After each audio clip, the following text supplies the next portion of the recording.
आज हमारे बीच में भारत की आदरणीय राष्ट्रपति श्रीमती द्रौपदी मुर्मू जी, जिनका मैं भी महाराष्ट्र की प्रजा की ओर से बहुत बहुत हार्दिक अभिनंदन एवं स्वागत करता हूं। महाराष्ट्र के लोकप्रिय मुख्यमंत्री माननीय श्री देवेंद्र फडणवीस जी, माननीय उप मुख्यमंत्री श्रीमती सुनेत्रा पवार जी, माननीय श्री अशोक हिंदुजा जी, अध्यक्ष हिंदुजा ग्रुप, श्रीमती उषा रहेजा जी, हॉस्पिटल की ट्रस्टी, हिंदुजा परिवार के सभी सम्मानित सदस्यगण, हमारे बीच में उपस्थित प्रदेश के बहुत ही सम्मानित नेतागण, डॉक्टर्स, नर्सिस, अन्य सम्मानित महानुभाव।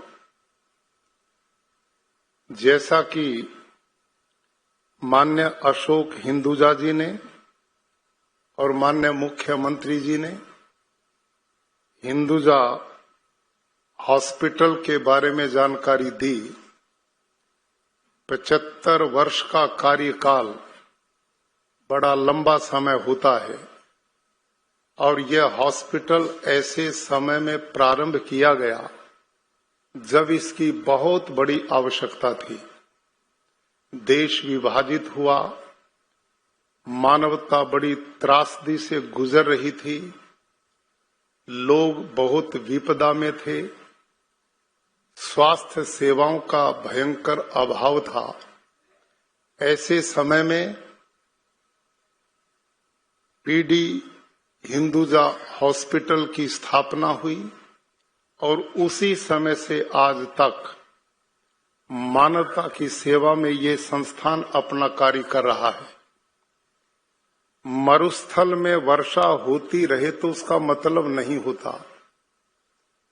जब मरुस्थल में वर्षा होती है तो उसका बहुत बड़ा मतलब होता है। जरूरतमंद लोगों को समय पर उपचार मिले तो इससे बड़ा उपकार दूसरा होता नहीं।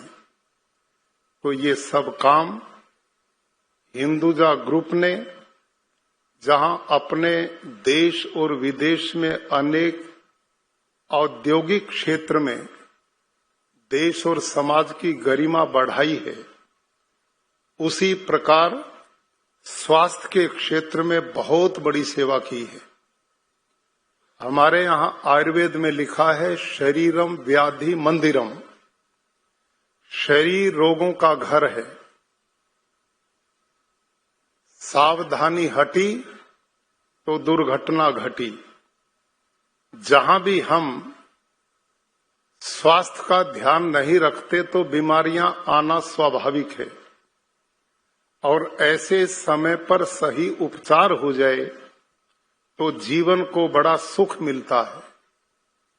हिंदुजा परिवार इन 75 वर्षों में, जैसा मुख्यमंत्री जी ने बताया, देश विदेश से लोग उनके हॉस्पिटल में स्वास्थ्य सेवाएं लेने के लिए आते हैं और आज जिस मिशन का शुभ आरंभ माननीय राष्ट्रपति जी ने किया है, ये बहुत ही सराहनीय है।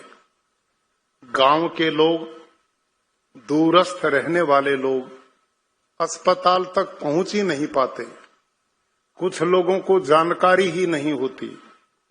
जब ये लोग गांव में स्वयं जाकर के लोगों को प्रेरित करेंगे स्वास्थ्य के प्रति और उनके उपचार का ऐसा प्रबंध करेंगे तो ये बहुत बड़ा पुण्य का कार्य है। भाई और बहनों, अपने में अपनापन तो सभी देखते हैं, लेकिन महान वो होते हैं जो दूसरों में अपनापन देखते हैं। और ये हमारी संस्कृति रही है।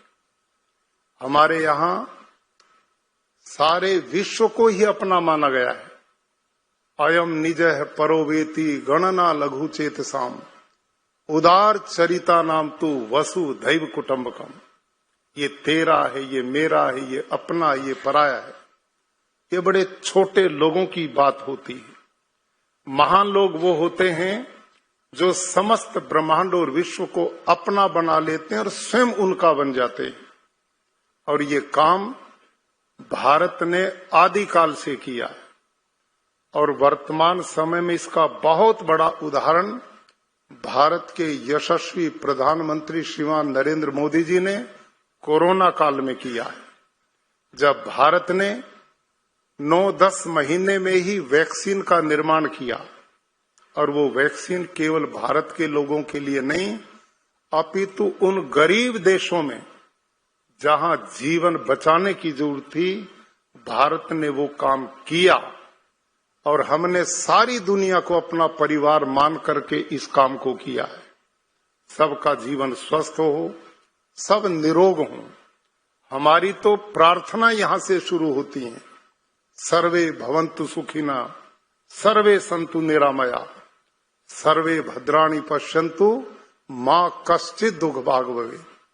दुनिया के सब प्राणी सुखी हों, सब निरोग हों, सब लंबी आयु जीकर अपने जीवन को सार्थक ढंग से जी पाएं, ये हमारी सोच और कल्पना है।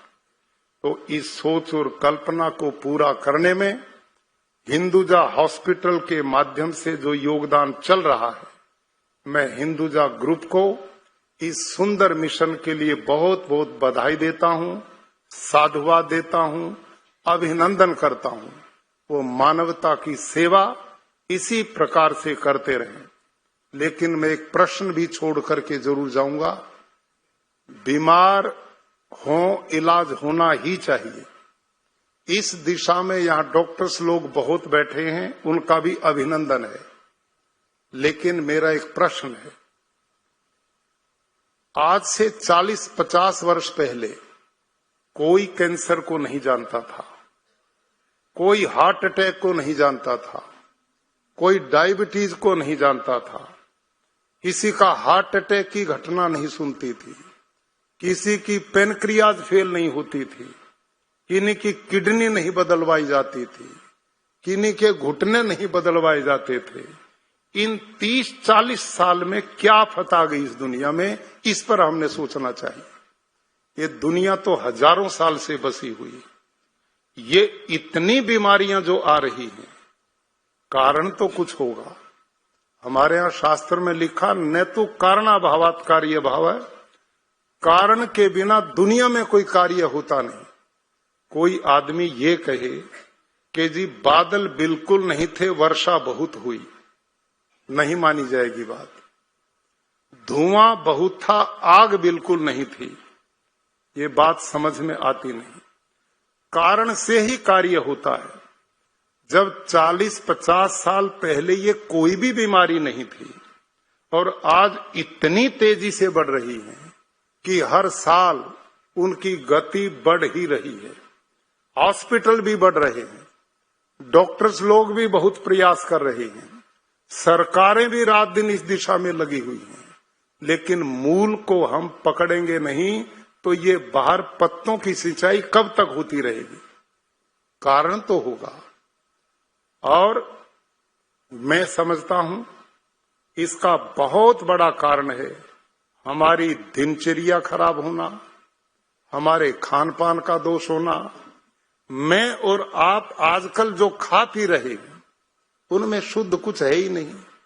यूरिया, डीएपी, जंतुनाशक इतना खेतों में पड़ रहा है, वो पानी में भी मिल रहा। इस पानी को ही देखो ना, ये जो बोतलें हम लिए घूमते हैं, आज से 20-30 साल पहले कोई पानी की बोतलें नहीं लिए घूमता था। हम कहीं भी पानी पी लेते थे, कोई प्रॉब्लम नहीं थी। ये सब चुनौतियां जो इतनी बड़ी उभर के आई है, इसकी दिशा में भी हमने बढ़ना पड़ेगा। और मैं समझता हूं कि इस दिशा में भारत के माननीय प्रधानमंत्री जी ने एक मिशन शुरू किया है, नेचुरल फार्मिंग। जब तक हम मूल पर चोट नहीं करेंगे तब तक इन समस्याओं का, ये ठीक है बीमारियां होंगी, पहले भी होती थी, उसके लिए आयुर्वेद भी बना था, दूसरी भी बहुत चिकित्सा पद्धति है। आज मेडिकल साइंस ने बहुत बड़ी उन्नति की है, ये सब बधाई के पात्र हैं। आदमी को बचाने का रात दिन प्रयास करते हैं, लेकिन डॉक्टर लोगों पर इतना दबाव बना हुआ है, इसे हमें कम करना चाहिए। और मैं समझता हूं कि प्राकृतिक खेती का एक मिशन, वो एक ऐसा है जिसके द्वारा ये धरती माँ भी बचेगी, पर्यावरण भी बचेगा, पानी की शुद्धता भी बचेगी, उसका संवर्धन भी होगा, और ये धरती माता भी बचेगी और लोगों का स्वास्थ्य भी बचेगा। खान पान शुद्ध और सात्विक होगा तो बीमारियों से छुटकारा मिलेगा, और जीवनचर्या हमारी भारतीय मनुष्यों जैसी होगी तो इससे भी जीवन बचेगा। लेकिन आज के इस युग में जिस तरह से हिंदुजा ग्रुप ने लोगों के स्वास्थ्य का मिशन बढ़ाया है, उसके लिए मैं उनके पूरे ग्रुप को बहुत बहुत साधुवाद, बधाई देता हूं। धन्यवाद।